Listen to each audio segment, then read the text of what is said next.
جنت دوزخ کا فیصلہ تم نے کرنا ہے، ایمان پہ مرنے نہ مرنے کا فیصلہ تم نے کرنا ہے، یہ تو اللہ نے کرنا ہے۔ قیامت کے دن کے قاضی نہ بنو، یہ جنتی ہے، یہ دوزخی ہے، یہ ایسا ہے، یہ ویسا ہے، نہیں۔ تجھے کیوں فکر ہے اے گل دلے صد چاک بلبل کی، تو اپنے پیرہن کے چاک تو پہلے رفو کر لے۔ نبی کی محنت اپنی ذات سے شروع ہوتی ہے، تحریکوں کی محنت دوسروں پر شروع ہوتی ہے۔ یہ ایسے ہیں ان کو ایسے کر دو، یہ ایسے ہیں ان کو ایسے کر دو۔ اور نبی کہتا ہے وَأُمِرْتُ أَنْ أَكُونَ أَوَّلَ مَنْ أَسْلَمَ وَلَا تَكُونَنَّ مِنَ الْمُشْرِكِينَ۔ میرا رب مجھے کہہ رہا ہے کہ پہلے میرے نبی آپ خود مسلم بن کے دکھائیں اور شرک سے پاک ہو کر دکھائیں۔ میں اسلام کا داعی۔ کیا فرق ہے؟ نماز پڑھو، یہ اسلام ہے۔ نماز میں رفع یدین نہیں کرنا، یہ اسلام نہیں ہے۔ اب یہ کسی مکتب فکر کی دلالت ہے۔ نماز پڑھو، یہ اسلام ہے۔ سورۃ فاتحہ کے بغیر نماز نہیں ہوتی، یہ اسلام نہیں ہے، یہ ایک مکتب فکر کی دعوت ہے۔ ان الدین عند اللہ الاسلام، اپنا معیار اسلام بناؤ۔ الحمد للہ الذی لیس کمثلہ شیء وهو السمیع البصیر المتعالی عن الشریک والشبیہ والبدیل والنظیر، لیس کمثلہ شیء وهو السمیع البصیر۔ واشهد ان لا الہ الا اللہ وحدہ لا شریک له واشهد ان سیدنا ومولانا محمدا عبدہ ورسولہ۔ اما بعد، میں جب اندر آیا تو صاحب نے آپ سب سے کہا کہ کھڑے ہو کر میرا استقبال کیا جائے اور تالیاں بجائی جائیں۔ یہ دونوں باتیں انہوں نے بہت غلط کی ہیں۔ تو من احب ان یقوم له الناس فلیتبوأ مقعدہ من النار۔ حضرت معاویہ رضی اللہ تعالیٰ عنہ اپنے دربار میں تشریف لائے تو لوگ کھڑے ہو گئے، تو انہوں نے یہ حدیث بیان فرمائی اللہ کے نبی کی۔ تو اگرچہ مجھے تو پسند نہیں ہے یہ بات، اس لیے تو میں نے سامنے کاٹا پھیر دیا ہے، اور یہ تالیاں بجانا بھی ہمارا دستور نہیں ہے، یہ ہمارا طریقہ نہیں ہے۔ آپ اپنے آپ کھڑے ہو جاتے وہ ایک الگ بات، آپ کو کھڑا کیا گیا۔ نہ تو میں کوئی صدر ہوں نہ بادشاہ ہوں، وَإِنَّنِي مِنَ الْمُسْلِمِينَ، میں عام مسلمان ہوں۔ تو اس قسم کی جو رواجی چیزیں ہیں یہ ہمارے حفلات میں نہیں ہونی چاہیے۔ دوسرا، جو یہ ہال کے مالک ہیں عمران صاحب اور ان کے بھائی، یہ انہوں نے ہماری ضیافت کی ہے، ہم سب ان کے شکر گزار ہیں کہ انہوں نے اتنی محبت سے یہ سارا انتظام کیا فی سبیل اللہ۔ اللہ ان کو اس کی بہت بہتر جزا نصیب فرمائے گا۔ آپ بھی ان کے لیے دعا کریں۔ من لم یشکر الناس لم یشکر اللہ، جو انسانوں کا شکر ادا نہیں کر سکتا وہ اللہ کا بھی شکر ادا نہیں کر سکتا۔ اگر کوئی ہمارے ساتھ اچھا کرتا ہے تو اس کی شکر گزاری دل کھول کے کرنی چاہیے۔ خوش آمد حرام ہے، اور کسی کی صفت پر اس کی تعریف نہ کرنا یہ بخل ہے، یہ خوش آمد نہیں ہوتی، یہ اگلے کی حوصلہ افزائی ہوتی۔ آپ لوگ اب ایک مخصوص ماحول، ایک چار دیواری، اس کے اندر بندھے ہوئے باہر نکل رہے ہیں جیسے پنجرے سے پرندہ نکلتا ہے یا کٹہرے سے کوئی چیتا شیر نکلتا ہے، وہ قلع بازیاں کھاتا ہے اور اپنے آزاد ہونے پر بڑی خوشی مناتا ہے۔ یہ ایک طبعی چیز ہے۔ اگلی زندگی میں کے لیے چند باتیں میں آپ کی خدمت میں پیش کرنا چاہتا ہوں۔ اللہ تعالیٰ نے دو علم بنائے ہیں، جس کو ہم ایک دین کا علم ہے، ایک دنیا کا علم ہے۔ ہمارے مدارس میں اور دینی حلقوں میں اس کو بطور حقارت فن کہتے ہیں۔ یہ تو سب فن پڑھتے ہیں، ہم علم پڑھتے ہیں۔ اللہ نے دونوں کو علم کہا ہے۔ وعلم آدم الاسماء کلہا، ساری چیزوں کا علم عطا فرمایا۔ وعلمناہ صنعۃ لبوس لکم، ہم نے داؤد کو زرہ بنانے کا علم دیا، فن نہیں فرمایا کہ وفنناہ صنعۃ لبوس لکم وعلمناہ صنعۃ لبوس لکم۔ پھر اللہ نے دونوں میں فرق کیا۔ اپنے علم کو کہا انہ لقول فصل وما هو بالہزل، یہ فیصلہ کن ہے۔ الف لام میم ذالک الکتاب لا ریب فیہ، ہر قسم کے شک و شبہ سے بالا تر ہے۔ اور وتمت کلمۃ ربک صدقا وعدلا لا مبدل لکلماتہ وہو السمیع العلیم، یہ تیرے رب کی طرف سے مکمل کامل ہے، اس کو کوئی بدل نہیں سکتا۔ جنگ خندق میں خندق کھودی جا رہی تھی تو ایک چٹان آ گئی بہت بھاری، سارے صحابہ نے زور لگایا، وہ نہیں ٹوٹی۔ تو حضرت سلمان فارسی کی تجویز تھی کہ خندق کھودی جائے، تو جس حصے میں وہ خندق کھود رہے تھے، حصے تقسیم ہو گئے تھے، اسی میں وہ چٹان آئی۔ سب نے زور لگا لیا، چٹان نہیں ٹوٹی۔ تو سلمان فارسی حاضر خدمت ہوئے، یا رسول اللہ، ایک چٹان آڑے آ گئی ہے، ٹوٹ نہیں رہی۔ اس وقت آپ کے پیٹ پہ 2 پتھر بندھے ہوئے تھے، تو آپ نے کدال اٹھائی اور خندق میں اترے اور ایسے اٹھائی نا تو کہا تمت کلمۃ ربک صدقا وعدلا، یہاں تک پڑھا اور ایک ضرب لگائی تو اس کا ایک حصہ ٹوٹا، اس سے چنگاری نکلی۔ تو آپ نے فرمایا فتحت قصور الروم ورب الکعبہ، رب کعبہ کی قسم، روم کے محل فتح۔ صحابہ نے خوشی سے تکبیر پڑھی اور منافقین ہنستے ہنستے دورے ہو گئے۔ ابو سفیان کے ڈر سے خندق کھود رہے ہیں اور سپر پاور پیٹ پہ پتھر بندھے ہوئے ہیں اور سپر پاور کی فتح کے خواب دیکھ رہے ہیں۔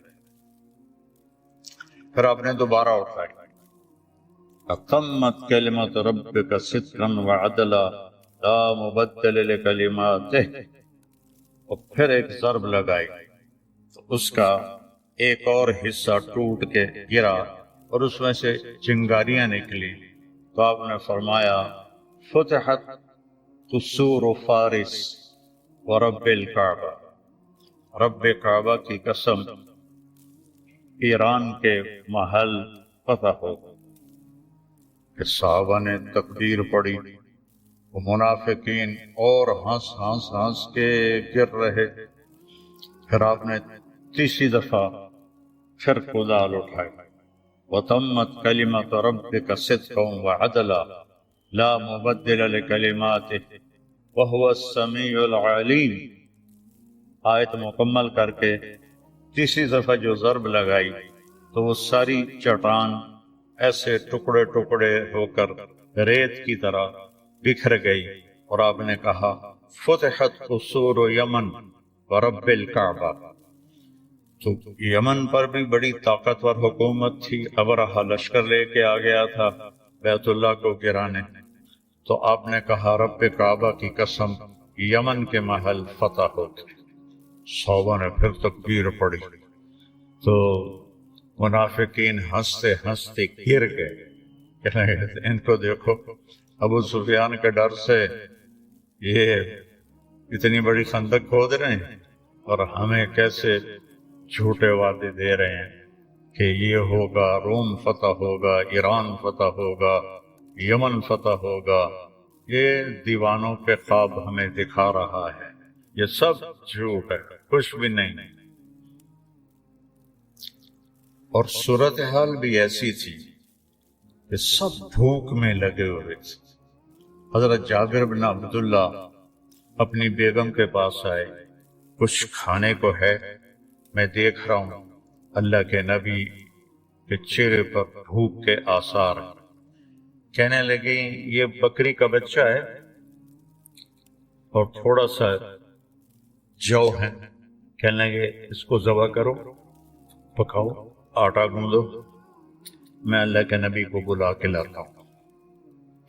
تو تشریف لے گئے کہ یا رسول اللہ میں نے 10 آدمیوں کا کھانا تیار کیا ہے، 10 آدمی، تو آپ اپنے ساتھ 10 آدمی اور لے کر تشریف لے آئیں اور میرے گھر آ کے کھانا کھا۔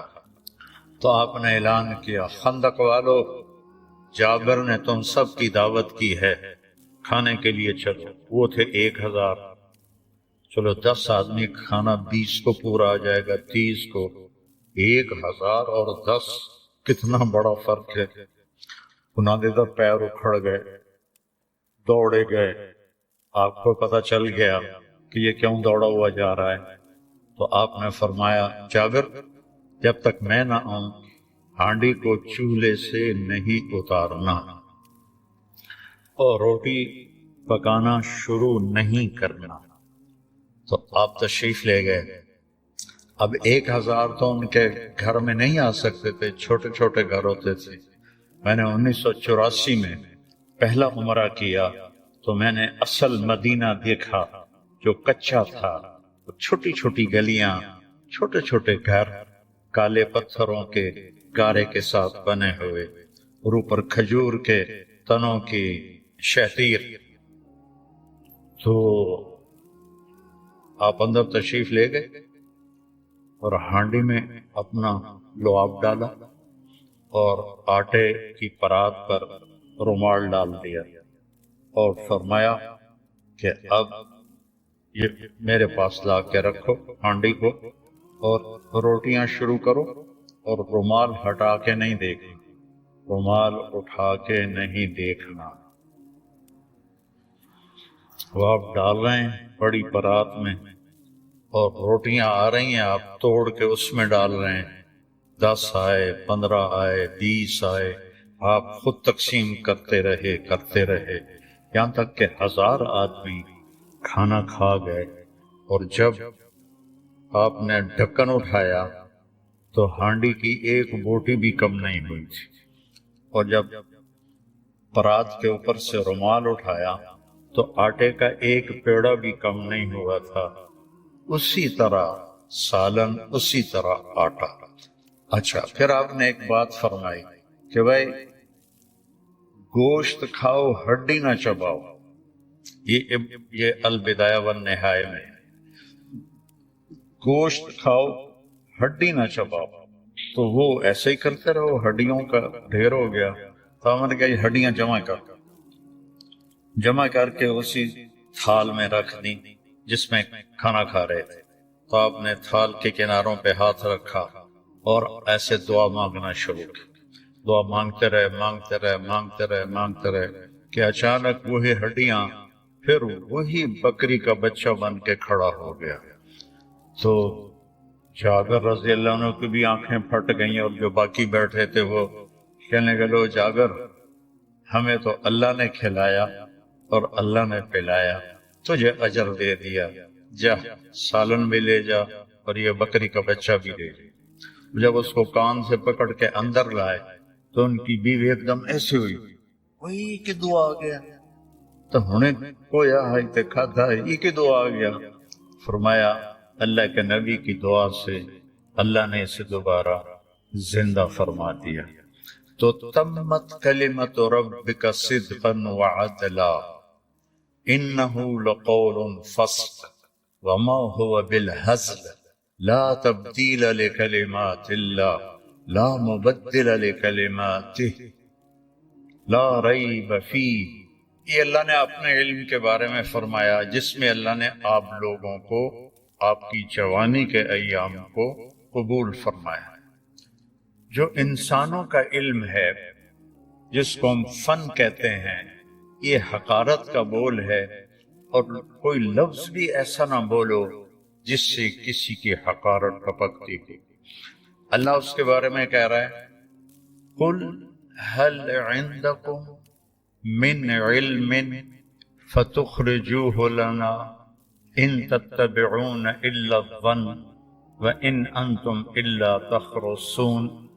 قل هل عندکم من فن، نہیں فن نہیں، من علم، تمہارے پاس جو علم ہے دکھاؤ مجھے، جو ہم سیکھتے ہیں نا، یا جو اسکولوں میں، کالجوں میں، یونیورسٹیز میں جتنے بھی علوم پڑھائے جا رہے ہیں، ان کو اللہ نے علم ہی کہا ہے، فن نہیں کہا، لیکن دونوں کو الگ کیا کہ یہ وہ علم ہے جو لا ریب فیہ ہے، جو لا تبدیل لکلمات اللہ ہے، جو لا مبدل لکلمات، لا تبدیل، یہ تبدیلی قبول ہی نہیں کرتے، لا مبدلہ، ان کو کوئی تبدیل کر بھی نہیں سکتا، نہ ان کے اندر یہ صلاحیت ہے کہ یہ تبدیل ہو جائیں، یہ تبدیل نہیں ہوتے، نہ کسی میں یہ صلاحیت ہے کہ ان کو تبدیل کر سکے۔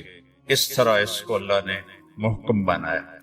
ہمارے بچے اسکولوں میں پڑھتے ہیں، کالجوں میں، یونیورسٹیز میں، کوئی باہر جاتا ہے، اس کو اللہ کہہ رہا ہے قل هل عندکم من علم، جو تمہارے پاس علم ہے، فتخرجوه لنا، من ذرا دکھاؤ تو صحیح، دسو تو صحیح، ان تتبعون الا الظن، تمہارے علم کی بنیاد محکم نہیں، گمان پر ہے، تمہارے علم کی بنیاد گمان پر ہے، وَإِنْ أَنْتُمْ إِلَّا تَخْرُصُونَ، اور تمہارے علم کی بنیاد اندازوں پر ہے، ایسا ہوگا، ایسا ہو جائے گا، اور اللہ کا جو علم ہے محکم پکا ٹھکا ہے۔ انسانی علم اللہ جب چاہے تبدیل کر، آگ جلاتی ہے، یہ علم ہے، مشاہدے کا علم ہے۔ ابراہیم علیہ السلام کو ڈالا گیا، اوپر سے حکم آیا کونی بردن و سلام علی ابراہیم، ہزاروں سال کے علم کو اللہ نے پلٹا کے رکھ دیا۔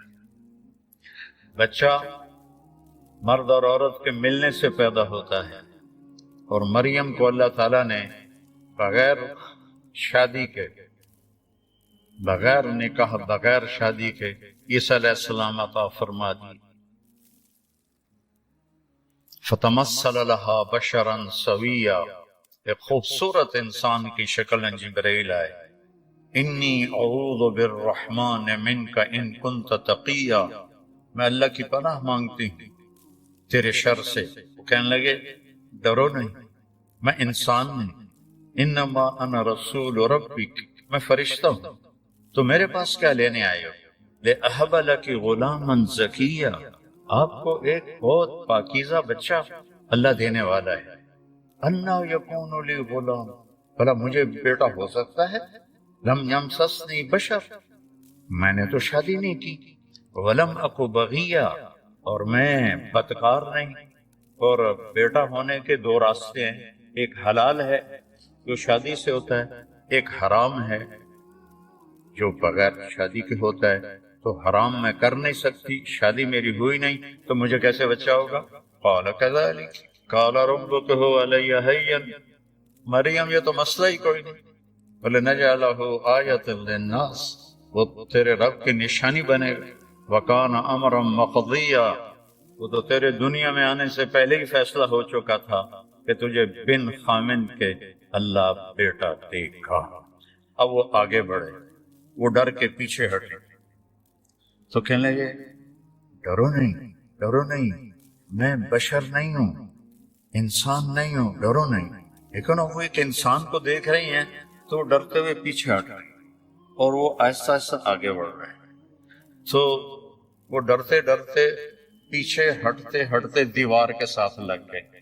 اب اس سے آگے تو جانے کا کوئی راستہ نہیں تھا، تو جبریل تسلی دیتے آتے گئے آتے گئے آتے گئے، یہاں تک کہ ان کے یہاں سے پکڑا کرتے کو، یہاں سے جسم کو ہاتھ نہیں لگایا، ان کے کرتے کو یہاں سے پکڑا، اسے یہ کھلے ہوتے تھے یہ، اور یوں کر کے اپنی طرف ایسے پھونک ماری، یہاں پھونک ماری، فنفخنا فیہ من روحنا صدقت بکلمات ربها وکتبہ وکانت من القانتین۔ تو ایسے انہوں نے پھونک ماری، فحملتہ، ساتھ ہی حمل ہو گیا، فانتبذت بہ مکانا قصیا، اور ساتھ ہی وہ ایک دور جگہ پہ تشریف لے گئے، فَأَجَاءَهَا الْمَخَاضُ إِلَى جِذْعِ النَّخْلَةِ، اور اس کے ساتھ ہی درد ذیل شروع ہو گیا، اور ایک کھجور اوپر سے کٹی ہوئی، صرف اس کا تنا کھڑا ہوا، اس سے ٹیک لگائی اور بچہ پیدا ہو گیا۔ یا لیتنی مت قبل هذا وکنت نسیا منسیا، آئے میں مر جاتی، لوگ میرا مرنا بھی بھول جاتے، میرا دنیا میں آنا بھی بھول جاتے۔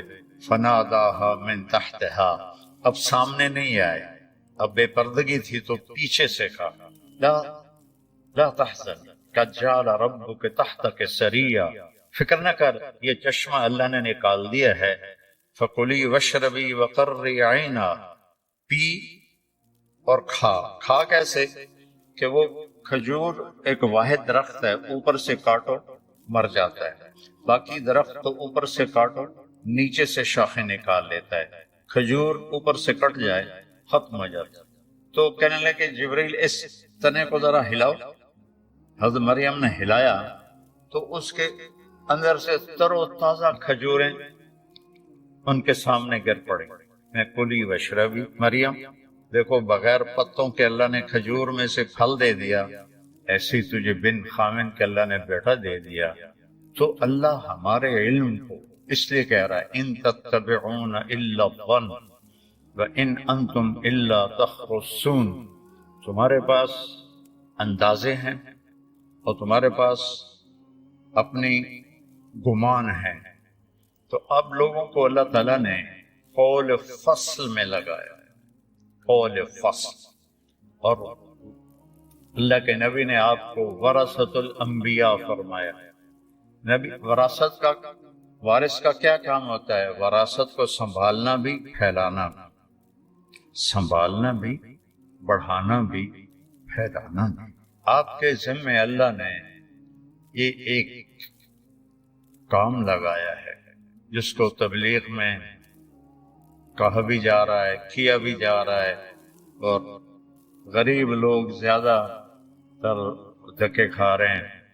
پچھلے ہفتے 2 جماعتیں تھیں، ایک بلوچستان کی تھی اور ایک گھوٹ کی سندھ کی، سارے غریب لوگ، ایک معذور تھا ایک ٹانگ سے، 1 سال پیدل چل رہی تھی، متوازی جماعتیں 1 سال پیدل چل رہی تھی۔ تو اللہ تعالیٰ نے ایک حجت قائم کر دی کہ آپ نبی کے وارث ہیں، اب آپ نے جانا ہے، آپ کو مختلف مکاتب فکر ملیں گے، کسی کا نام بریلوی ہے، کسی کا نام دیوبندی ہے، کسی کا نام اہل حدیث ہے، کسی کا نام شیعہ ہے، کسی کا نام وہ مماتی ہے، کسی کا نام حیاتی ہے۔ یہ بے شمار قسم کے افکار آپ کو ملیں گے، اور ہر ایک مکتب فکر وہ شدت میں ہے، اور دوسرے کی نفی، اور نفی نہیں نفرت۔ اگر آج کے ماحول اور علماء کو دیکھو گے تو آپ بھی متاثر ہو جاؤ گے، کسی نہ کسی کے پیچھے پڑ جاؤ گے آپ۔ لیکن اگر آپ قرآن کو سامنے رکھو گے کہ نبیوں نے کس طرح دعوت دی، ایک تو بہت بڑا دھوکہ، گمراہی کی حد تک، یہ اس کے عقائد خراب ہیں، اس سے ملنا نہیں، یہ بدعتی ہے، اس سے ہاتھ بھی نہیں ملانا، اس سے ملنا بھی نہیں ہے، ان کا رد کرنا ہے، یہ گستاخ ہے، یہ گستاخ اکابر ہے، یہ گستاخ صحابہ ہے، یہ گستاخ فلاں ہیں، ان کو تو ہاتھ بھی نہیں ملانا۔ موسیٰ علیہ السلام کو تو اللہ فرعون کے پاس بھیج رہے ہیں، دنیا کا سب سے بڑا کافر، جس نے کہا انا ربکم الاعلی، اور موسیٰ علیہ السلام آگے منت کر رہے ہیں، یا اللہ انہ یضیق صدری ولا ینطلق لسانی فارسل الی ہارون ولہم علی ذنب فاخاف ان یقتلون۔ 5 عذر پیش کر رہے ہیں موسیٰ علیہ السلام، یا اللہ میرا تو سینہ تنگ پڑ جائے گا، میں کیسے جاؤں، میری زبان نہیں چلتی، ہارون کو بلا، وہ اچھی بات کرتا ہے، میں نے ان کا ایک بندہ بھی مارا ہوا ہے، وہ مجھے مار دیں گے۔ یہ 5 عذر موسیٰ علیہ السلام نے پیش کیے کہ مینو نہ گھل، میں نہیں جاندا، سیدھا صاف جو مطلب تھا مینو نہ گھل۔ تو اللہ تعالیٰ نے کہا اذهب الى فرعون، جا تو ہی جائے گا۔ کہ اچھا چلو میری ایک منت مان، میرا بھائی میرے نال کر دے۔ کہا اچھا اذهبا انتما بآیاتنا، چل تو بھی جا اور ہارون بھی جائے، جا کے دعوت دو۔ هل لک الی ان تزکی واہدیک الی ربک فتخشی، تو قرآن پڑھو، قرآن پڑھو کہ کس طرح نافرمان اور اللہ سے دور اور اسلام سے دور لوگوں کو کس طرح قریب کرنا ہے، پھر تو تمہیں صحیح تصویر نظر آئے گی۔ تم کو فلاں ہمارے اکابر ہیں، انہوں نے یہ کیا، فلاں اکابر نے یہ کیا۔ اب ہم اکابر کو دیکھیں کہ مولوی طارق جمیل کو دیکھیں، تو میں تو کہہ رہا ہوں مجھے دیکھو ہی نہیں، قرآن کو دیکھیں۔ یا قوم اعبدوا، یا قوم، پہلا لفظی محبت کا، یا قوم، یا قوم، یا ابت، یا ابت، یا ابت۔ ابراہیم علیہ السلام کس پیار سے بات کر رہے ہیں، یا ابت، یا ابت۔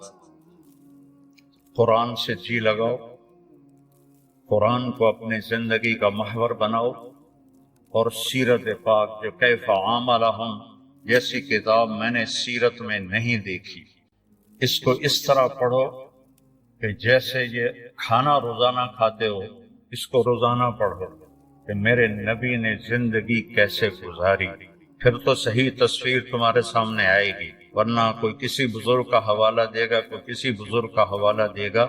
اکابر امت قابل احترام ہوتے ہیں، قابل اتباع صرف اللہ کا رسول ہے، صرف اللہ کا رسول ہے اور ان کے صحابہ ہیں جن کی اللہ نے جنت کی گواہی دی، کلًا وعد اللہ الحسنی اور ان الذین سبقت لہم منا الحسنی اولئک عنہا مبعدون۔ یہ گواہی اللہ نے کسی اور کے لیے نہیں دی، تو ان کو، ان کی سیرت کو سامنے رکھو تاکہ تم مسلم بن کے رہو، مومن بن کے رہو، موحد بن کے رہو، داعی بن کے رہو۔ میں نے علماء دیوبند کی تحقیق کو اصح جانا، دوسروں کو غلط نہیں کہتا ہوں، میرے لیے وہ زیادہ صحت کے قریب ہے تو میں اس کو اتباع کرتا ہوں، لیکن میں اس کا داعی نہیں ہوں، میں اسلام کا داعی ہوں۔ کیا فرق ہے؟ نماز پڑھو، یہ اسلام ہے۔ نماز میں رفع یدین نہیں کرنا، یہ اسلام نہیں ہے۔ اب یہ کسی مکتب فکر کی دلالت ہے۔ نماز پڑھو، یہ اسلام ہے۔ سورۃ فاتحہ کے بغیر نماز نہیں ہوتی، یہ اسلام نہیں ہے، یہ ایک مکتب فکر کی دعوت ہے۔ تو نماز ایک ایسی بات ہے جو لوگوں کو کھینچے گی. دین، ان الدین عند اللہ الاسلام، اپنا معیار اسلام بناؤ، اسلام بناؤ. ممبر پر بیٹھو، اسلام کی دعوت دو، کبھی کسی کے خلاف بات نہ کرو، کبھی کسی کا نام لے کر ممبر سے اس کی برائی نہ کرو. میرے نبی نے 23 سال میں اپنے ممبر سے کبھی کسی کا نام لے کر اس کو برا نہیں کہا. اچھا تو کہا کہ فلاں بڑا اچھا ہے، لیکن وہ بہت برا ہے. ممبر سے اب عبداللہ بن ابی کا بھی نام نہیں لیا. ہمارے ماحول میں ہے، ہمارے خطیب دیوبندی ہوں، بریلوی ہوں، اہل حدیث ہوں، شیعہ ہوں، وہ چڑھائی کر رہے ہوتے ہیں، ساتھ ان کی آستینیں بھی اوپر جا رہی ہوتی ہیں اور رنگ بھی لال ہو رہا ہوتا ہے. بھائی وہ اپنا جوش نکالتے ہیں، لوگوں کو تو کچھ بھی نہیں پتہ چلتا کہ یہ مولوی صاحب نے کیا کہا ہے اور کیا کہنا چاہتے ہیں. قرآن پیش کرو، حدیث پاک پیش کرو، نبی کی سیرت سے متاثر کرو، صحابہ کی سیرت سے متاثر کرو، خود بھی متاثر ہو اور اوروں کو بھی متاثر کرو. ایک حیات الصحابہ کے مطالعے کا معمول بناؤ. جب کبھی میرا مطالعے کی ہمت تھی، ذوق تو اب بھی ہوئی ہے لیکن ہمت کوئی نہیں ہے. غم آرزو کا حسرت سبب اور کیا بتاؤں، میرے شوق کی بلندی، میری ہمتوں کی پستی، اب تو سوائے رونے کے اور کچھ بھی نہیں ہے. کبھی کبھی اپنی کتابوں کو دیکھ کے ان سے لپٹ جاتا ہوں اور رونا شروع کر دیتا ہوں کہ یا اللہ، میں نے تو کبھی سوچا بھی نہیں تھا کہ میری زندگی میں کوئی دن ایسا بھی آئے گا کہ میں مطالعہ نہیں کروں گا. اور آج سال ہا سال گزر گئے ہیں، ایک ورق کتاب بھی نہیں پڑھ سکتا ہوں کہ میرا سر پکڑا جاتا ہے، یہ جگہ بوجھل ہو جاتی ہے اور آنتیں کٹھی ہونا شروع ہو جاتی ہیں. اللہ کی مرضی ہے، راضی ہیں اس پر. تو میرے عزیزو، امت بن کے چلو، مسلم بن کے چلو، برے سے برے کو بھی سینے سے لگانا سیکھو.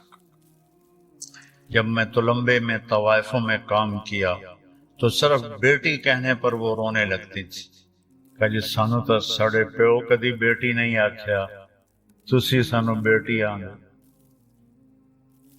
وہ طوائفوں کا چودھری وہ اور اپنی بیوی کے ساتھ کچھ سوال لے کر آیا تھا تو ڈیرے میں بیٹھا تھا. تو مجھے ملازم نے بتایا، میں نے کہا اس کو اندر بلا لا. تو میں نے میاں بیوی کو اندر بلایا اور جو سامنے ہمارا برآمدہ ہے اس میں بٹھایا. وہ اسی پر ہی روئے جا رہا. تو ساڑھے جانو گھر سد لے، ساڑھے جانو گھر بلا لے، ساڑھے جانو گھر بلا لے. اسی پر ہی وہ اتنا گر رہا تھا، ان کو تو کوئی قریب سے نہیں گزرنے دیتا. پھر میرے نام کے ساتھ مولانا لگا ہوا ہے اور کیا القاب لگے ہوئے ہیں. تو اس نے اپنے گھر ساتھ اپنے گھر بلا لیا، اپنے گھر بلا لیا. وہ جو میں نے ان کی مدد کی وہ ان کو تھوڑی نظر آئی، اور جو میں نے ان کو عزت دے کے گھر بلایا وہ ان کو بہت زیادہ نظر آیا. عزت دینا سیکھو، برے سے برے کو بھی عزت دینا سیکھو، محبت کرنا سیکھو. ہر مکتب فکر کے آدمی کو بازو پھیلا کے ملو. میرے باپ کو ایک دفعہ جو مل لیتا تھا نا، ساری زندگی یاد رکھتا تھا. ان کی عادت تھی وہ ایسے ملتے، آؤ بھائی آؤ بھائی. ہمارا ایک نائی تھا عبد الشکور، مرحوم فوت ہو گیا. تو ایک دن مجھ سے کہنے لگا، اب پہلے سنو، میں اس کے موت تک اس کا علاج میرے ذمہ، اس کے بچے اس بچیوں سب کی شادی میں نے کروائی، اس کو گھر بنا کے میں نے دیا، اس کا مہینے کا وظیفہ میری طرف سے مقرر تھا، پورے سال کی گندم میری طرف سے مقرر تھی، سب کی بیماریوں کا علاج میرے ذمہ تھا، اور جتنا بھی مجھ سے ہو سکتا تھا. مجھے کہتا ہے، مولانا صاحب تواڈے دیرے چ آون دی ہن چس مک گئی، تھوڑے دیرے آپ کے دیرے میں آنے کا مزہ ختم ہو گیا ہے۔ میں کہو کی ہویا ہے؟ اب آپ نے سن لیا نا میں کیا کر رہا تھا اس کے لیے، اور میرے باپ کیا کرتے تھے کہ جس لئے میں دیرے چمنا ہوں میاں صاحب دوروان دیان آؤ بھائی عبد الشکور آ گیا، آؤ بھائی عبد الشکور آ گیا۔ وہ بشیرہ وہ ہمارا کچن کا ملازم تھا ڈیرے کا، اگر صبح کا ٹائم ہوتا تو کہتے جا 2 بندیاں دا ناشتہ لے کے آ، وہ کھاتا بہت تھا۔ دوپہر کا وقت ہوتا تو کہتے 2 بندیاں دی روٹی لے کے آ، کہ وہ ماشاءاللہ کھانے کا بادشاہ تھا۔ میرے باپ کی اتنی خدمت تھی، روٹی کھلا دینا اور یوں ملنا، آؤ بھائی۔ وہ کوئی بڑا آ جائے ذمہ دار یا کوئی نائی تھا بیچارہ، آؤ بھائی عبد الشکور، کہنے لگا توڑے کو لاویدہ ہے، توڑا منہ آئیدے ہوں ہے، مصافہ آئیدے کر دے ہو، ساڑا سارا مزہ ہی مک جاؤں۔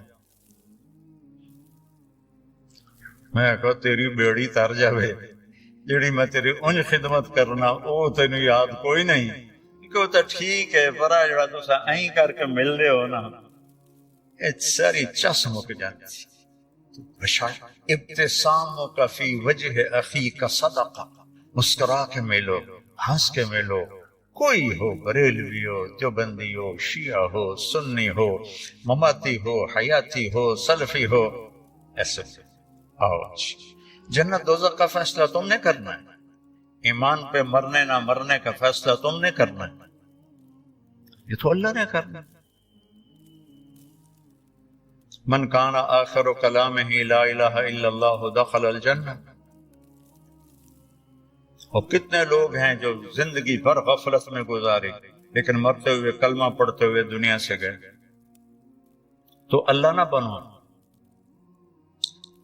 قیامت کے دن کے قاضی نہ بنو، یہ جنتی ہے، یہ دوزخی ہے، یہ ایسا ہے، یہ ویسا ہے، نہیں۔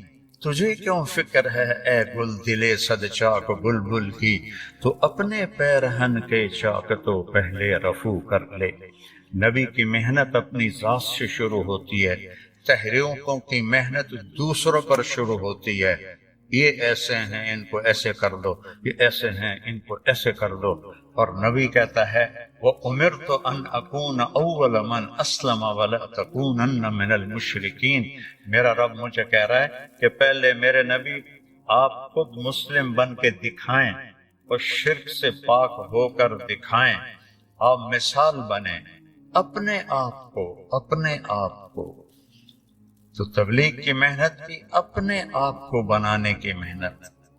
میں جب 1971 میں نکلا 3 چلے کے لیے تو یہ دعوت بھائی ہم تو دین سیکھنے کے لیے نکلے ہیں، ہم ہدایت پانے کے لیے نکلے ہیں۔ تو یہ ایک نبی کی محنت شروع اپنی ذات سے ہوتی۔ قرآن کی تلاوت کو اپنی زندگی کا معمول بناؤ اور قرآن کو تدبر سے پڑھنا سیکھو۔ میں تفسیریں پہلے پڑھتا تھا جب کبھی ہمت تھی، اب تو کئی سال ہو گئے کبھی نہیں پڑھتا ہوں۔ تلاوت کرتے کرتے الفاظ سے جو معنی کوئی سمجھ میں آتے ہیں وہ میں بیان کر دیتا ہوں۔ تو تدبر فی القرآن، افلا یتدبرون القرآن ام علی قلوب اقفالها۔ اگر تم ترجمہ پڑھو گے یا تفسیر پڑھو گے تو تدبر تو ختم ہو جائے گا۔ میں یہ نہیں کہتا کہ تفاسیر نہ پڑھو، لیکن تدبر تک پہنچنا ہے تو عربیت کو مضبوط کرو، عربی ادب کو پڑھو، اور پھر قرآن کے الفاظ میں غور کرنا سیکھو، پھر اللہ تمہیں قرآن کا حسن دکھائے گا۔ اور ایک دفعہ اس کا حسن سامنے آ گیا تو پھر مرتے دم تک کسی چیز کی طرف نظر اٹھے گی نہیں۔ ہماری تو بدقسمتی ہے، ہم اس اندھے کی طرح ہیں جو باغ میں ہے لیکن دیکھ نہیں سکتا، نہ غنچے، نہ کلیاں، نہ تتلیاں، نہ بلبل، صرف کھڑا ہوا پھولوں کی خوشبو سونگھ رہا ہے اور اسے کچھ پتہ نہیں۔ آج کے مدارس سے نکلنے والے طلبہ علماء، ان کی مثال اس اندھے کی ہے جو باغ میں تو ہے پر اسے نظر کچھ بھی نہیں آ رہا۔ تو اس کو 6 سال کو آخری نہ سمجھو، اپنی محنت کو پڑھاؤ ساری زندگی، عربی ادب، عربی جو قصص العرب جس میں خوبصورت تعبیرات ہیں، اس کا ذوق پیدا کرو۔ اس سے آپ کو بہت فائدہ ہوگا قرآن کے سمجھنے میں اور سیکھنے میں، اور اپنے نبی کی سیرت کو، جس میں یہ کیف عاملہم ایک ابداع ہے اس شخص کا کہ آج تک کسی نے سیرت کو اس طرح نہیں لکھا۔ میں نے سیرت کے اللہ کے فضل سے بے شمار کتابیں نظر سے گزری ہیں، لیکن ایسا کتاب میں نے کوئی نہیں دیکھی۔ اس کو اپنے مطالعے کا حصہ بناؤ۔ تمہاری شادیاں ہوں گی تو اپنی بیوی کے ساتھ حسن سلوک کرو۔ آج ہی ایک ہمارے تعلق والے رحیم یار خان سے چل کے آئے کہ جی وہ یہ میرا بیٹا ہے، پوری داڑھی اس کی بیٹے کی، تو اس نے اپنے بدتمیزی سے اپنی بیوی کو اتنا دکھ پہنچایا ہے کہ وہ گھر چھوڑ کے ہمارا چلی گئی ہے، تو آپ ہماری صلح کرا دیں۔ کہ وہ سسرال والے بھی میرے جاننے والے ہیں اور یہ گھر بھی میرا جاننے والا ہے۔ تو میں نے کہا کیا بدتمیزی کرتا تھا؟ کہتا تھا ماں کی اہمیت بٹھاتا تھا کہ میری ماں میری ماں۔ تو وہ ماں کی تو ہے، لیکن بیوی کا بھی کوئی حق تھا۔ اتنا اس کو ذلیل کیا کہ وہ گھر چھوڑ کے ہی چلی گئی۔ تو ماں باپ کا حق تمہارے ذمہ ہے، تمہاری بیوی کے ذمہ نہیں ہے۔ پوری ذمہ داری سے کہہ رہا، تم زبردستی اپنی بیوی سے خدمت نہیں لے سکتے، اپنی ماں کے لیے، اپنے باپ کے لیے۔ اس کی خوش قسمتی ہے وہ خدمت کرے، اس کی عزت ہے وہ خدمت کرے، لیکن اسے تم مجبور نہیں کر سکتے ہو کہ تو خدمت نہیں کریں گی تو اے کر دیواں گا او کر دیواں گا۔ آج کی صبح کی بات، ایک گھر ٹوٹ گیا صرف اس بچے کی نادانی اور بد اخلاقی کی وجہ سے۔ اپنی بیویوں کو عزت دینا سیکھو، اپنی بیویوں کو احترام دو، ان سے اظہار محبت کرو۔ لوگ اپنی بیویوں سے اظہار محبت نہیں کرتے۔ حضرت عائشہ سے آپ نے جو کہا آخر ہے، حرف آخر، یا عائشو، عائشہ بھی نہیں کہا یا عائشو، یہ لاڈ اور پیار کا خطاب ہے۔ یا عائشو انہو لیہون علی الموت ان اریتکی زوجتی فی الجنہ۔ عائش، عائش، جیسے آپ لاڈ سے کوئی نام بنا لیتے ہیں تو آپ نے پیار سے یہ نام بنایا ہوا تھا عائش۔ جب سے مجھے پتا چلا ہے تو جنت میں میری بیوی ہے، میرے لیے تو موت بڑی آسان ہو گئی ہے۔ یہ اظہار تھا۔ جس نے اللہ کو دیکھا ہو اس کے لیے بھلا اس کے بعد کوئی چیز ایسی ہے جو موت کو پرکشش بنائے؟ ہم تو اللہ کو دیکھا ہوا ہے۔ یہ ہمیں سکھانے کے لیے اور گھر کی زندگی بتانے کے لیے کیا جملہ ہے۔ سونے کے پانی سے بھی لکھو تو اس کی قیمت ادا نہیں ہو سکتی۔ مجھے تو مرنا ہی آسان ہو گیا ہے جب سے پتا چلا تو جنت میں میری بیوی۔ تو اظہار محبت کرو اپنی بیویوں سے۔ کوئی اچھے کپڑے پہنے تعریف کرو، بہت اچھی لگ رہی ہے۔ کھانا پکا کے لائے، ماشاءاللہ تو بہت بڑھیا کھانا بنایا ہے۔ حکیم ڈاکٹر عبدالحی صاحب حضرت تھانوی کے خلیفہ ایک مرید کے گھر کھانا کھانے گئے، کو کھانا بڑا پسند آیا تو انہوں نے اپنے مرید سے پوچھا کس نے پکایا؟ کہا جی میری بیگم نے پکایا۔ کہا اسے بلاؤ۔ وہ آ گئی، کہنے لگے بیٹی آپ کے ہاتھ کا کھانا کھایا، بہت بڑھیا تھا، بہت مہربانی۔ تو اس نے زاروں قطار رونا شروع کر دی، زور زور سے۔ تو ڈاکٹر صاحب رحمہ اللہ نے فرمایا بیٹی رونے کی کیا بات ہے؟ میں نے تو کوئی ایسی بات نہیں کہی۔ کہ نہیں حضرت میں اس پہ نہیں رو رہی، میں اس پہ رو رہی ہوں کہ یہ جو آپ کے مرید بیٹھے ہیں، میں 30 سال سے ان کے گھر میں ہوں، 30 سال سے انہوں نے کبھی ایک دفعہ مجھے نہیں کہا کہ تو نے کھانا اچھا بنایا ہے، ایک دفعہ بھی نہیں کہا۔ ہم سیرت بھول گئے ہیں، سیرت بھول گئے ہیں۔ پھر یہ جو ہماری جوائنٹ فیملی ہے سسٹم، یہ پہلے بہت اچھا تھا، جب عزت احترام کا سب کا اپنے اپنی جگہ پہ تھا، اب تعلیم نے ہر چیز اتھل پتھل کر دی ہے، اور اس سوشل میڈیا نے ہر چیز کو تباہ و برباد کر دیا ہے۔ تو اب یہ ایک وبال جان بن گیا ہے، ایک مصیبت بن گیا ہے۔ بیوی سے کوئی کمی بیشی ہو تو اپنے ماں باپ کی حفاظت کرو، ماں باپ کوئی کمی بیشی کرنے لگے تو اپنی بیوی کی حفاظت کرو۔ یہ ہمارے گھروں کا دستور ہے۔ تو تم بچے ہو، جذبات میں آ کر کبھی ماں کی بات سنی، کبھی باپ کی بات سنی، کبھی بہنوں کی بات سنی۔ خاص طور پر بہنوں کا کردار بہت خطرناک ہے ہمارے معاشرے میں، دکھ سے کہہ رہا۔ وہ ایسے کان بھرتی ہیں کہ وہ ایک بیچاری لڑکی اپنے بھائی کے ساتھ ایک ٹوٹا ہوا موٹر سائیکل، اس پہ وہاڑی سے چل کے آئی، وہاڑی سے دونوں بہن بھائی آئے، کہا جی آپ سے بات کرنی ہے، میرا خاوند ہے، اس کی بہنیں میری شکایتیں لگاتی ہیں اور وہ میری پٹائی شروع کر دیتا ہے، مجھ سے پوچھتا ہی نہیں ہے کہ بات کیا ہے، مجھے مارنا شروع کر دیتا ہے، آپ کے بیان بڑے سنتا ہے، آپ اس کو سمجھا دیں تھوڑا۔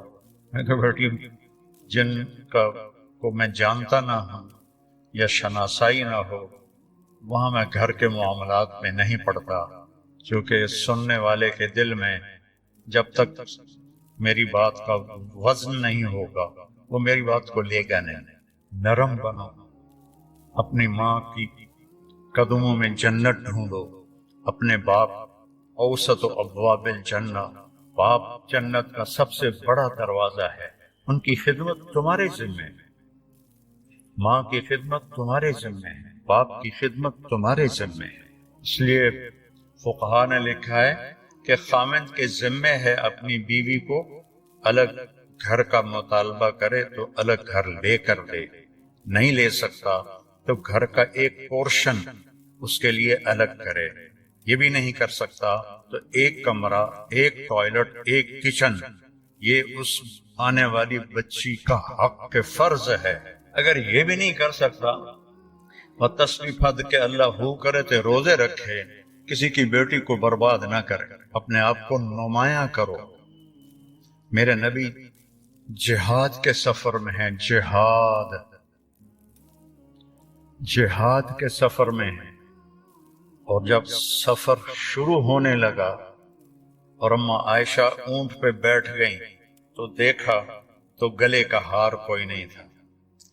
کہنے لگی یا رسول اللہ میرا تو ہار گم ہو گیا، اور مانگ کے لائی تھی اپنی بہن حضرت اسما کا ہار تھا، وہ لے کر آئی تھی کہ میں سفر پہ جا رہی ہوں تو مجھے دے دیں، تو مجھے تو پہلے ہار ڈھونڈ کے دیں۔ تو آپ نے جہاد کا قافلہ رکوا دیا اور فرمایا عائشہ کا ہار ڈھونڈو۔ یہ بھی تو کہہ سکتے تھے ہار کی کیا حیثیت ہے، جہاد کا سفر ہے، ہمیں آگے جانا ہے یا واپس جا رہے ہوں گے تو چھوڑو ہار کو، سب کو لگا دیا، ڈھونڈو۔ اور عصر کے قریب سفر تھا تو وہ مغرب ہو گئی، مغرب عشاء کٹھی پڑھ لی، سفر میں تھے اور پانی ختم ہو گیا اور فجر کا وقت داخل ہو گیا اور پانی کوئی نہیں۔ اب سارے لوگوں نے ابو بکر رضی اللہ تعالیٰ عنہ کو تانے دینے شروع کیے، ابو بکر تیری بیٹی کی وجہ سے آج ہماری نماز قضا ہو گئی، پانی کوئی نہیں، وضو کیسے کریں گے، وضو نہیں کریں گے نماز کیسے ہوگی؟ تو ابو بکر رضی اللہ عنہ غصے میں آئے حضرت عائشہ کے خیمے میں، تو اللہ کے نبی آپ کی گود میں سر رکھے ہوئے سو رہے تھے، وہ تو باپ تھے، اب وہ بول بھی نہیں سکتے، اللہ کے نبی سوئے ہیں تو اپنا چہرہ بنا رہے ہیں، اور ایسے کرتے کرتے نہیں رہ سکے، ایک انگلی یہاں ماری زور سے ایسے، تو عائشہ ایسے ہو گئی، پھر انگلی ماری، پھر وہ ایسے ہو گئی کہ کہیں اللہ کے نبی میری حرکت سے جاگ نہ جائیں۔ تو تھوڑی دیر کے بعد آپ کی آنکھ کھلی تو حضرت عائشہ نے کہا یا رسول اللہ سارے لوگ پریشان ہیں، پانی کوئی نہیں ہے، اب کیا کریں؟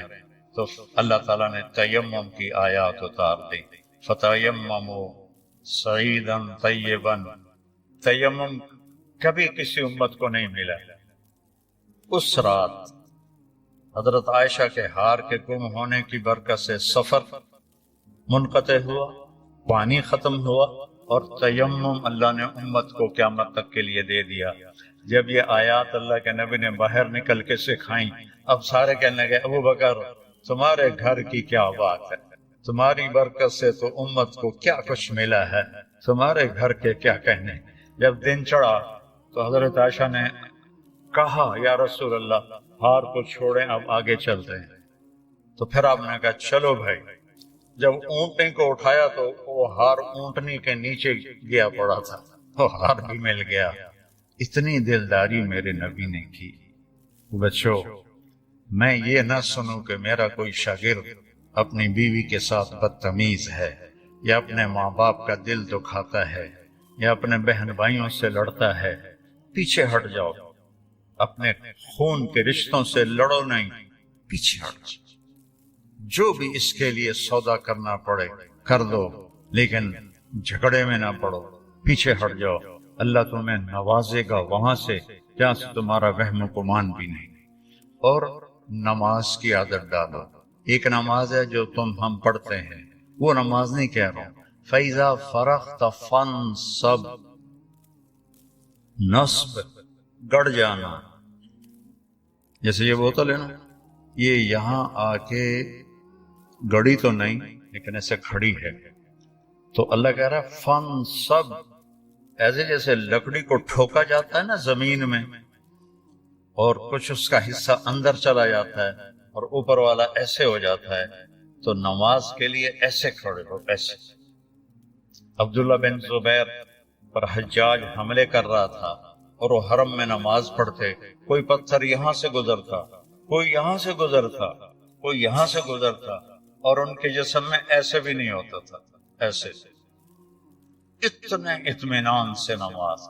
وَإِلَىٰ رَبِّكَ، بولو، فرغب، رغبت کی نماز، نماز میں دل لگے، نماز میں کھڑے ہو جاؤ، نماز میں کا انتظار کرو، نماز کو اپنے مسائل کے حل ہونے کا ذریعہ بناؤ، نماز میں دعائیں مانگنا سیکھو۔ ہم دعا نہیں مانگتے، دعائیں مانگنا سیکھو، یہ بہت بڑا سبب ہے۔ اسباب ظاہریہ اختیار کرو اور نماز کو سب سے بڑا سبب بناؤ۔ اذا حزبہ امر فزع الی الصلاۃ، جب کوئی مشکل آتی تھی آپ نماز پڑھتے تھے، جب کوئی مشکل آتی تھی آپ نماز پڑھتے تھے۔ 3 دن گزر گئے، کھانے کو کچھ نہیں ملا، تو حضرت عائشہ سے کہنے لگے چلو آج میں اللہ سے جا کے بات کرتا ہوں۔ مسجد میں گیا، نفل شروع کر دیا، ایک ستون کے پیچھے 2 نفل پڑھتے، پھر سلام پھیر کے دوسرا ستون، اللہ اکبر، پھر سلام پھیرا تیسرا ستون، اللہ اکبر، پڑھے جا رہے۔ اتنے میں حضرت عثمان آئے۔ اما جان اللہ کے نبی کہاں ہیں؟ ان کا 3 دن سے فاقہ تھا، اللہ سے مانگنے گئے تو زارو قطار رونے لگے، مجھے کیوں نہ کہا، عبد الرحمن بن عوف کو کیوں نہ کہا، ثابت بن قیس کو کیوں نہ کہا، یہ سارے مالدار تھے۔ بھاگے بھاگے گھر گئے، پورا اونٹ بھر کے راشن کا لے کر آئے، اور آ کر وہاں اللہ کے نبی کے گھر اتارا، اور پھر بھاگے بھاگے گئے اور گھر میں جو سالن تیار ہو گیا تھا وہ اٹھا کے لائے، اور روٹیاں اٹھا کے لائے، اور آ کر دیا کہ پکانے میں دیر لگے گی۔ جب اللہ کے نبی واپس آئے، پوچھا عائشہ کچھ ہوا؟ کہ یہ دیکھیں اللہ تعالیٰ نے سب کچھ کر دیا ہے۔ کہ یہ کون لایا ہے؟ کہ یہ عثمان لایا ہے۔ تو آپ نے ایسے ہاتھ اٹھائے، اے اللہ میں عثمان سے راضی ہوں، تو بھی اس سے راضی ہو جا۔ اے اللہ میں عثمان سے راضی ہوں، تو بھی اس سے راضی ہو جا۔ اے اللہ میں عثمان سے راضی ہوں، تو بھی اس سے راضی ہو جا۔ تو نماز کو اپنا وظیفہ بناؤ۔ یہ آج کل کے یہ سوشل میڈیا اور بہت سے ایسے نادان لوگ، یہ وظیفہ پڑھو، یہ وظیفے پڑھو، یہ پڑھو، یہ پڑھو، یہ سب فضولیات ہیں۔ سب سے بڑا وظیفہ نماز ہے اور دعا ہے۔ سب سے بڑا وظیفہ نماز ہے اور دعا ہے۔ باقی سب ڈھکوسلے ہیں، میرے اوپر جادو ہو گیا ہے، میرے اوپر اثر ہے، میرے اوپر جنات ہیں، یہ سب عاملوں کی جیب گرم کرنے کے اسباب ہیں۔ یہ کچھ بھی نہیں ہے، سب بک بک ہے، سب بک بک ہے۔ کبھی اس چکر میں نہ پڑنا کہ میرے اوپر جادو کر دیا گیا ہے، میری بندش کر دی گئی ہے، اولاد کی بندش ہو گئی ہے، کاروبار کی بندش ہو گئی ہے۔ نماز جو موجود ہے، اللہ جو موجود ہے، تو کبھی عاملوں کے چکر میں نہیں پڑنا، کبھی جو وظیفے بتانے والے ہیں 1000 دفعہ یہ پڑھو 1000 دفعہ یہ پڑھو، میرے سر میں درد۔ اور ایک بزرگ کہنے لگے کہ آپ 1000 دفعہ سورہ اخلاص پڑھا کرو۔ میں کہا جی پھر تو پہلے انہوں نے ہور درد ہوا جاوے گا جو میں سر درد نال میں 1000 واری سورت اخلاص پڑھا کے میرے کو تو نماز دی رکعت وچ کولو اللہ مشکل پڑی جاندی ہے۔ میں کہا جی یہ وظیفہ تسی اپنے کول ہی رکھو، یہ میرے واسطہ کوئی نہیں ہے۔ میرے نبی نے وظیفہ بتایا، نماز پڑھو دعا مانگو، نماز پڑھو دعا مانگو، صدقہ کرو، سخی بنو، بخیل نہ بنو۔ بخیل سے اللہ دوستی لگاتا نہیں، اور سخی سے اللہ دوستی توڑتا نہیں، چاہے فاسق ہو۔ اور سخاوت کا مطلب کوئی بہت زیادہ خرچ کرنا نہیں ہے، وہ دل کی کیفیت کا نام ہے، وہ دل کی کیفیت کا نام ہے۔ تو غریب بھی سخی ہو سکتا ہے، مالدار بھی ہو سکتا ہے، غریب بھی بخیل ہو سکتا ہے، مالدار بھی ہو سکتا ہے۔ بخل خود پیدا ہوتا ہے، سخاوت کو پیدا کرنا پڑتا ہے۔ سخی بنو۔ مولویوں میں سخاوت بہت کم ہے، بلکہ ہے ہی کوئی نہیں، کیونکہ شروع سے لینے کا جو کام شروع ہو جاتا ہے تو دینے کو دل ہی نہیں کرتا۔ تو دینا سیکھو تاکہ اللہ تمہیں دے، کھلانا سیکھو اللہ تمہیں کھلائے، پلانا سیکھو اللہ تمہیں پلائے۔ پھر سب سے بڑی سخاوت ہے، جس پہ ناراضگی ہے معاف کرو۔